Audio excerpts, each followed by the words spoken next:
Então, é a população de baixa renda, assim, todas as camadas da sociedade estão se interessando por música. Então, isso é muito positivo e à medida que o público for crescendo e que a orquestra se tornando conhecida, vendo qual que é a proposta da orquestra, assim, né, realmente da profissionalização, o trabalho que a orquestra tem feito de uma forma global, né, na gestão, no profissionalismo, na sua programação, que também é importante, com o passar do tempo eu creio que fica mais fácil a gente cobrar. Há um problema em relação a isso, que o pessoal acha que é de graça, então não presta. Isso não é verdade. Né? Agora, o que é fundamental, mas que eu acho é o empenho do Estado em fazer com que a arte chegue às pessoas. Nós temos um exemplo clássico da Rússia, de Moscou. O metrô de Moscou, ele tem a principal estação dele talvez seja na porta do Bolshoi. Sim. E os espetáculos do Bolshoi são 6 horas da tarde. Tira o operário da fábrica, para lá, ele entra para ver. Tem que ter esse tipo de facilitação. Estímulo e facilitação. Não, com certeza. Inclusive, complementando a pergunta do vô, né, a pergunta anterior, uma das recomendações do governo é exatamente essa, que a gente dê o acesso às pessoas, principalmente aqueles que não podem pagar, que a gente, de uma certa forma, tente popularizar, dar um acesso às pessoas que não podem, por exemplo, ir a Nova York ou à Sala São Paulo, ver ao ZESP ou em Berlim, que vê aqui uma orquestra que tem qualidade, né, que é uma orquestra profissional, que pertence à própria sociedade, à orquestra pública. E esse acesso, esse facilitador que o governo cobra de vocês para a classe de baixa renda, você sente isso, a procura pelo jovem querendo tocar, participar da música erudita? Por exemplo, teve o processo seletivo agora. Qual foi o perfil dessa pessoa, do músico que procurou? Ele vem da classe de baixa renda ou não? Quem é o músico hoje goiano? Olha, nós fizemos uma seleção muito rigorosa, porque há que se diferenciar muito bem o que é uma orquestra sinfônica profissional do que é uma orquestra sinfônica de estudante. Então, nós temos aqui em Goiás, em Goiânia, melhor dizendo, 2 orquestras profissionais, que é a Orquestra Filarmônica do Estado, né, e a Orquestra Sinfônica da Prefeitura. E temos também a Orquestra Sinfônica Jovem de Goiás, temos também uma orquestra na universidade, uma orquestra acadêmica, mas essas outras orquestras são orquestras de formação, são orquestras amadoras. Temos também as orquestras de igreja, que são orquestras, né, que é utilizadas ali na liturgia. Temos alguns grupos também, iniciativas isoladas de várias pessoas, mas é importante ressaltar a diferença que há e assim, o papel de cada uma dessas instituições no processo como um todo. A orquestra sinfônica, uma orquestra jovem, uma orquestra de formação, o papel é esse, exatamente de formar, não é um fim. A Orquestra Sinfônica Jovem de Goiás, por exemplo, não pode ser um fim, a pessoa não pode ali aposentar, até porque eles ganham uma bolsa somente para manter o instrumento, manter Uma orquestra jovem, né? Jovem. Porque às vezes há uma equipe que fala, não, nós já temos a orquestra jovem, então não precisamos da filarmônica de forma nenhuma. Então, quando esses músicos completarem o ciclo de formação, que na nossa orquestra dura 7 anos, para onde esse músico irá? Né? Então, é preciso que tenha uma orquestra profissional. E é isso que o governo acaba de fazer, de criar uma orquestra profissional, com um nível muito alto, onde nós tivemos assim, uma procura muito grande de pessoas do Brasil inteiro. Né? Tem alguns instrumentos que nós temos deficiência em Goiás, como é o caso de oboé, de fagote, né? Até porque não tem professor que ensina esses instrumentos. Então, tivemos muitos candidatos de fora. E que estão agora contribuindo. Sim. Sobre o papel do Estado, a gente vê mais ou menos 2 tendências no mundo com relação à orquestra. Eu teria tendência, vamos dizer, centro-europeia de orquestras estatais e uma tendência, vamos dizer, norte-americana de orquestras privadas, financiadas com dinheiro privado. Aqui no Brasil, parece que estamos optando por esse modelo estatal. Qual é a sua posição sobre isso?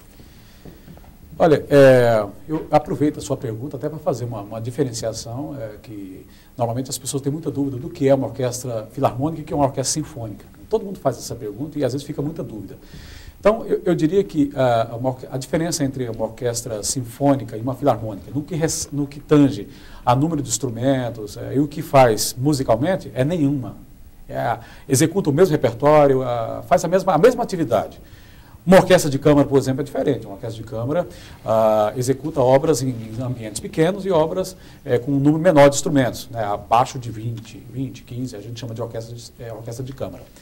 Agora, o que acontece é que, historicamente, a orquestra filarmônica, o nome vem de philos, que é amigos, né? Amigos, e harmonia, amigos da música, amigos da harmonia, algo assim. Então, era um grupo de pessoas que se reuniam para fazer música, ou então para apoiar uma determinada iniciativa. E, por um outro lado, a gente tinha as orquestras sinfônicas, que eram grupos ligados diretamente ao poder público, né, uma prefeitura, ou uma nação, um país, ou um estado, né? Por exemplo, a Orquestra de São Petersburgo, orquestra oficial, então lá, financiada pelo poder público. Eu diria que hoje em dia essa diferença não existe mais, porque nós temos, nossa orquestra, por exemplo, nossa orquestra é Filarmônica de Goiás, mas é mantida pelo governo, né?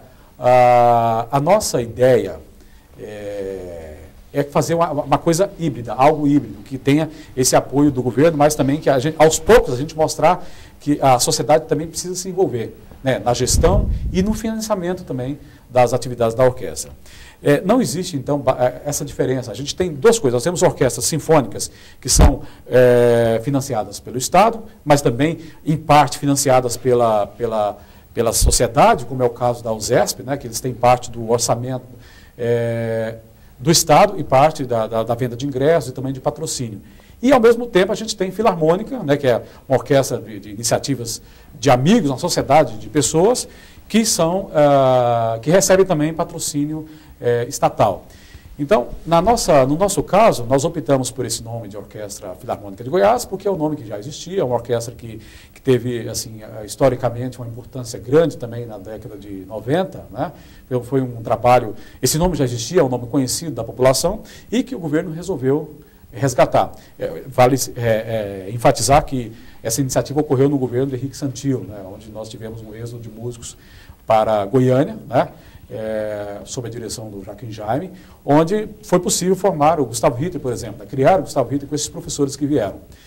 Então, hoje, a Orquestra Filarmônica de Goiás, ela está sendo resgatada, está sendo dada uma nova configuração, está sendo dotada de uma infraestrutura ali no Centro Cultural Oscar Niemeyer, que vai possibilitar a realização do trabalho com a maior eficiência possível. Então, é uma orquestra estatal, mas, ao mesmo tempo, até uma recomendação e um desejo do governo é que a orquestra, com o passar do tempo, receba também patrocínio privado. Mas então, o que nós estamos fazendo é criar, no segundo semestre agora, nós vamos criar sob a direção da nossa superintendente Anelisa, iremos criar uma associação de amigos da Orquestra Filarmônica de Goiás. Então, isso em médio prazo, tentar depois um reconhecimento como OS, né, para fazer exatamente a gestão da orquestra de forma mais profissional e de forma rápida, que é o que a gente precisa no trabalho com a orquestra sinfônica. Tenente Kennedy. Maestro, o senhor falou um profissionalismo. Nós sabemos que a maioria das orquestras do nosso país, esses contratos de trabalho com os músicos, eles são muito penosos para os músicos, porque ele tem um contrato temporário e todas as vezes ele tem que passar por esses crimes de passar por ouvidoria de novo, né? Por que não se faz um plano de carreira onde o músico ele possa ter uma carreira e possa um dia poder aposentar, não diferente de hoje? Por que a orquestra ela fala muito em profissionalismo, mas o músico ele se torna uma peça, quer dizer, se você não tocou legal, você está fora, né? Quer dizer, ele, como qualquer outra profissão, todo músico, um dia ele sonha em aposentar. E esses contratos que igual estão fazendo, falam em profissionalismo, mas só que o músico, na verdade, ele se torna um descartável. O senhor não acha isso, não? Você não acha Olha, que na administração moderna, está sendo buscado por várias instâncias, instituições no país, exatamente esse modelo de OS que eu acabei de falar. E contrato pela CLT, porque ali nesse modelo estão garantidas todas as prerrogativas previstas em lei, né? Como fundo de garantia, 13º, todas essas coisas. Então, assim, nós acreditamos que o modelo específico para a música de orquestra, assim, ideal, exatamente a CLT. Isso é uma posição pessoal. Agora, aquele modelo, a nossa legislação trabalhista, ela é muito complicada em relação ao controle que você tem da eficiência de quem está prestando o serviço. Então, é muito difícil em relação a uma orquestra sinfônica, você fazer um concurso público onde os músicos têm ali estabilidade. Então, nós temos exemplos no Brasil onde isso é muito complicado. Nós temos lá músicos que, por serem funcionários públicos, têm a estabilidade, né? O cara abre uma pizzaria e pega atestado médico e, não, eu estou doente. Então, e é difícil medir isso no serviço público. A gente sabe que isso existe. Então, os maiores exemplos hoje de sucesso no Brasil são duas instituições que a gente considera que é modelo para nós, que é a OSESP, a Orquestra Sinfônica do Estado de São Paulo, e a Orquestra Filarmônica de Minas Gerais, que tem ali, os músicos têm estabilidade ali dentro da CLT e que são instituições assim, respeitadas artisticamente no nosso país. Ok, maestro, só um instantinho, Carla. Nós vamos já para o segundo bloco comercial. Eu volto já com a Carla. Okay. Estamos conversando aqui com o maestro Eliseu Ferreira, da Filarmônica. Agora está explicado o que é Filarmônica, todo mundo já sabe, né? Já a gente volta.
Estamos de volta com roda de entrevista, que está conversando com o maestro Eliseu Ferreira, da Filarmônica de Goiás. Carla. Ok, maestro.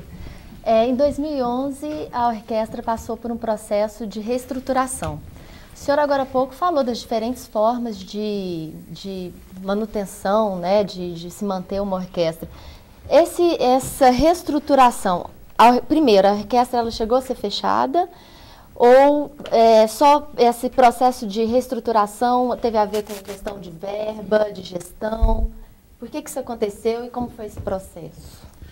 Nós tivemos um problema no começo de 2011, uma questão de cargos, que normalmente quando muda o governo, né, demite e recontrata novamente. Então tivemos uma dificuldade inicial nesse aspecto, né, e depois, mas foi resolvido prontamente pelo secretário de Cultura, Giovanni Felipe, né. E, posteriormente, nós avaliamos que, dado assim, a própria característica física do Centro Cultural Oscar Niemeyer, seria melhor que nós estivéssemos envolvidos lá, né? Porque lá tem um teatro, tem um espaço amplo, e é um espaço assim, que oferece as condições que nós acreditamos sejam ideais para o desenvolvimento de um trabalho artístico de uma orquestra profissional. Então, a nossa superintendente fez uma solicitação ao governo e foi prontamente atendido. Então, nós fomos transferidos para o gabinete de gestão do Centro Cultural Oscar Niemeyer. Isso foi muito bom. E aí, a partir dali, assim, as ideias começaram a surgir, né? E as necessidades também, porque isso é um anseio de toda a população, da classe artística e também das pessoas que gostam de música, né? de uma mudança em relação à orquestra, a profissionalização. Porque a gente tinha uma orquestra com dificuldades, onde os músicos tinham que atuar em vários grupos, atuar em 2, 3 orquestras, além de atuar em casamento, para poder ter o seu sustento. Então, o resultado, a gente nunca tinha como contar com os músicos com a dedicação que a gente tem hoje. Né? Hoje paga-se um salário razoavelmente bom, né, para os músicos que estão atuando, tanto é que nós conseguimos atrair excelentes músicos, até alguns estrangeiros, mas com nacionalidade brasileira, e a orquestra pode hoje cobrar dos seus integrantes uma dedicação praticamente exclusiva. Assim, nós ensaiamos todos os dias, é um trabalho muito árduo, é um trabalho de muita disciplina, é uma máquina que precisa funcionar sem nenhum atropelo, sem nenhum problema. Então, os músicos, algumas vezes nós